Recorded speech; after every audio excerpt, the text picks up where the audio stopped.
We don't know why. The questions of why, in many ways, will never be answered. But we do know this.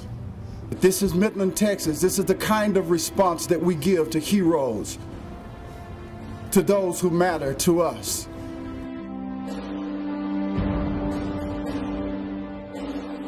Somewhere within the boundaries of the human soul, overwhelming grief finds its way to the surface.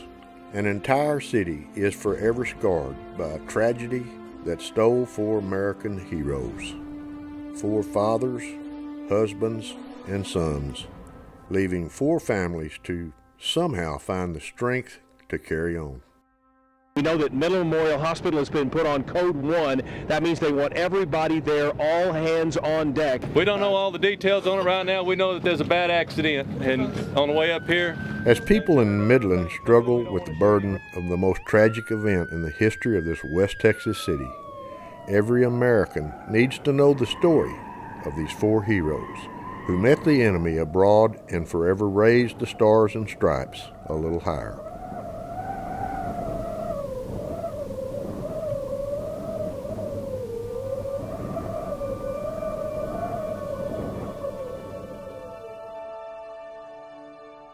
Army Sergeant Major William Lubbers.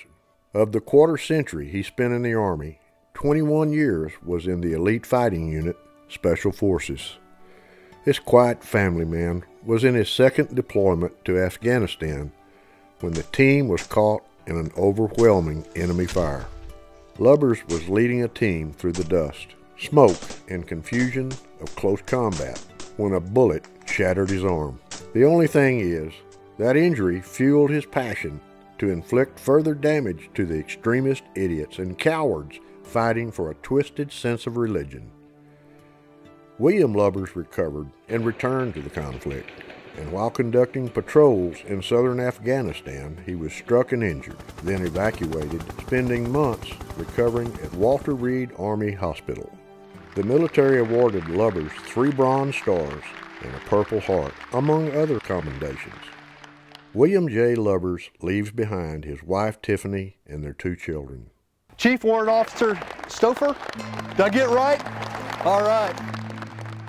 Chief Warrant Officer Gary Stauffer was a United States Marine for 17 years, serving in Albania, Kosovo, Afghanistan, and twice in Iraq. It was during a resupply mission in Afghanistan that Stauffer's vehicle was hit by multiple IEDs. That was 2 years ago, and Stauffer was still recovering from the attack. This hunting trip was to be a break from the intense therapy, a time to rekindle old memories he had hunting with his dad in the mountains of Pennsylvania. Gary's enduring legacy as a Marine, a husband, and a father will always be held as a model for those he left behind. Sergeant Major Boyden. After 24 years in the Army, Lawrence Boyden retired, a career that placed him in some of the world's most dangerous locations. It was April 2004, during a tour of duty in Iraq. While providing training and support, his unit was swarmed in a surprise attack. Lawrence was hit by shrapnel, but continued to return fire and rescue Marines and Army personnel caught in the attack that would later become known as the Battle for Fallujah. Another RPG ripped through Boyden's left side, but somehow he stayed on his feet, rescuing the wounded and providing cover. Remarkably, on that terrible day, Lawrence Boyden had reached down deep inside for the courage few could ever muster. He received a Silver Star and a Purple Heart for that day in Iraq. Sergeant Josh Michael, 101st Airborne Army!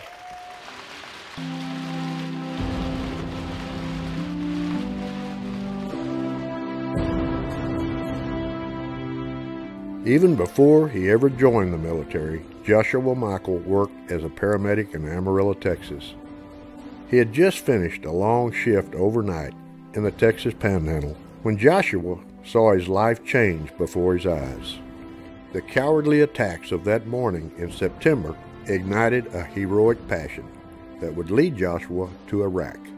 While there, he suffered 3 separate bomb blasts. it was the last one that sent him home for good.